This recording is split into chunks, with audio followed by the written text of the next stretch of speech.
తెలుగు అమ్మాయి Chandini Chowdary short films నుంచి ప్రయాణం మొదలుపెట్టి సినిమాలు, సిరీస్‌లో దూసుకుపోతోంది. కమర్షియల్ గుర్తింపు రాకపోయినా వరుసగా ప్రయోగాత్మక చిత్రాల్లో నటిస్తూ నటిగా మంచి పేరు తెచ్చుకుంది. ఇటీవల 'గామి' సినిమాతో వచ్చి ప్రేక్షకుల్ని మెప్పించి మరి ఎంతో అద్భుతమైనటువంటి పేరు తెచ్చుకుంది చాందిని చౌదరి. విశ్వక్, చాందిని ముఖ్య పాత్రలో వచ్చిన 'గామి' సినిమా మంచి విజయం సాధించి ఇప్పటికి 25 కోట్లకు పైగా కలెక్ట్ చేసింది. 'గామి' సినిమాలో చాందిని చౌదరి లైఫ్ రిస్క్ పెట్టి మరీ నటించింది. హిమాలయాల్లో ఎన్నో కష్టాలు పడి 'గామి' కోసం నిలబడింది. 5 ఏళ్లుగా సాగిన ఈ సినిమా నమ్మింది. సినిమాలో ఎన్నో రిస్కీ షాట్స్ చేసింది. 'గామి' సినిమా చూశాక అందరూ చాందిని చౌదరిని అభినందిస్తున్నారు.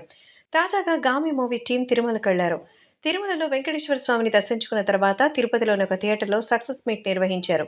ఈ ప్రెస్ మీట్‌లో హీరో విశ్వక్ సేన్, చాందిని చౌదరి, డైరెక్టర్ పాల్గొన్నారు. అక్కడ మీడియా టీమ్‌ని పలు ప్రశ్నలు అడగగా సమాధానాలిచ్చారు. అయితే చాందిని చౌదరి ఎవరు సినిమా గురించి ప్రశ్నలు అడగలేదు. చివర్లో చాందిని చౌదరి మాట్లాడుతూ సినిమా సక్సెస్ చేసినందుకు ధన్యవాదాలు తెలుపుతూ ఏంటో అందరూ హీరో, డైరెక్టర్స్‌ని ప్రశ్నలు అడుగుతారు. లేడీ యాక్ట్రెసెస్‌ని పట్టించుకోరు, ప్రశ్నలు అడగరు. నేను ఎప్పటినుంచో ఇది చూస్తున్నాను. ప్రెస్ మీట్‌లో లేడీ ఆర్టిస్టులని క్వెషన్స్ అడగరని కామెంట్స్ చేసింది. దీంతో వెంటనే ఒక మీడియా ప్రతినిధి ఓ ప్రశ్న అడగగా మొహమాటానికి వద్దులేండి అనేసింది చాందిని. ఇక విశ్వక్ ఈ ప్రెస్ మీట్ కంటే ఇప్పుడు చివర్లో నువ్వు చేసిన కామెంట్స్ వైరల్ అవుతాయని సరదాగా అన్నారు. దీంతో చాందిని చౌదరి చేసిన వ్యాఖ్యలు నిజంగానే వైరల్‌గా మారింది. నిజంగానే విశ్వక్ మరి ఏదైతే కాంట్రోవర్సీ అవుతుందో ఆయనకి బాగా తెలుసు.